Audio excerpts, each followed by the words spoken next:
আসসালামু আলাইকুম। আমি রেবেকা সুলতানা চলে আসলাম আপনাদের মাঝে নতুন আর কি লাইফস্টাইল ব্লগ নিয়ে।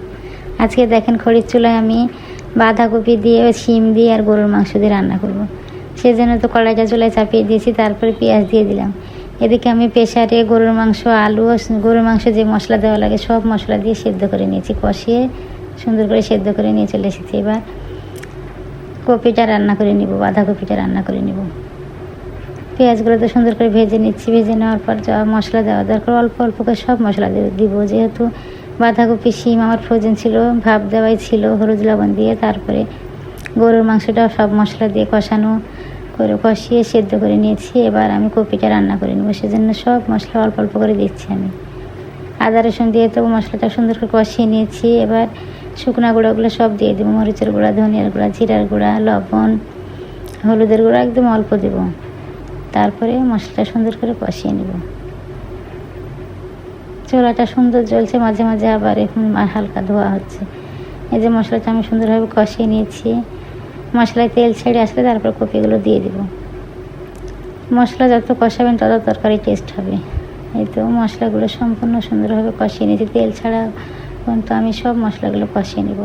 অল্প লবণ দিয়ে দিলাম, যেহেতু ওদিকে লবণ দেওয়া আছে মাংসে, কপিতে, সেজন্য অল্প লবণ দিলাম।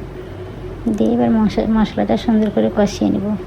আমার ভিডিওটি যদি আপনাদের এতটুকু ভালো লাগে প্লিজ লাইক, কমেন্ট, সাবস্ক্রাইব করে দেবেন। আর যদি ফেসবুক পেজ থেকে দেখে থাকেন শেয়ার করে দিয়ে আমার সঙ্গেই থেকে যেতে পারেন।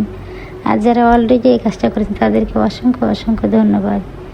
এই তো কপিগুলো আগে সুন্দরভাবে কষিয়ে নিয়েছি। ওই এক্সট্রা পানিগুলো সব যখন শুকিয়ে গেছে তখন আমি গরুর মাংস আর আলুটা দিয়ে দিলাম। এবার আমি আবারও কষিয়ে নেব। আর পানি দেওয়া যাবে না, কষাতে কষাতে রান্নাটা হয়ে যাবে। যেহেতু মাংস আমি সেদ্ধ করে নিয়েছিলাম, যে পানিটা আছে সেই পানিগুলো শেষ মরে গেলে আর নামিয়ে নেব। একবার সুন্দরভাবে কপিটা ভাজা ভাজা হয়ে যাবে, অনেক ভালো লাগে খেতে।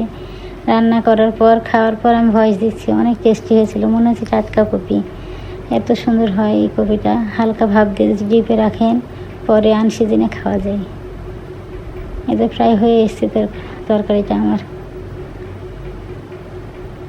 ভিডিওটা আপনারা যে এখন পর্যন্ত যারা দেখছেন প্লিজ একটা লাইক দিয়ে দেবেন। আপনাদের একটা লাইক আমার ভিডিওটা আরও অনেকের কাছে পৌঁছে দিতে সাহায্য করবে। দেখেন কি পরিমাণ রোদ এসেছে ছাদে, আমার রান্নাঘরে প্রচুর রোদ। এই তো তরকারিটা হয়ে গেলে আমি নিচে চলে যাবো, সব রান্নাবান্না হয়ে গেছে। এই যে দেখেন কি সুন্দরভাবে একদম কষানো হয়ে গেছে, কষিয়ে কষিয়ে নামিয়ে নেবো। এবার পানিগুলো সব শুকিয়ে গেছে। এবার আমি সুন্দর করে বাটি ঢেলে নেব। একবার এভাবে ট্রাই করে দেখতে পারেন আপনারা যে বাঁধাকপি দিয়ে, শিম দিয়ে, গরুর মাংস দিয়ে রান্না করে দেখেন কত টেস্টি হয়, অনেক ভালো লাগে খেতে। এই তো কপি তরকারি আমার রান্না হয়ে গেছে। কেমন হয়েছে অবশ্যই কমেন্টে জানাবেন। আসসালামু আলাইকুম।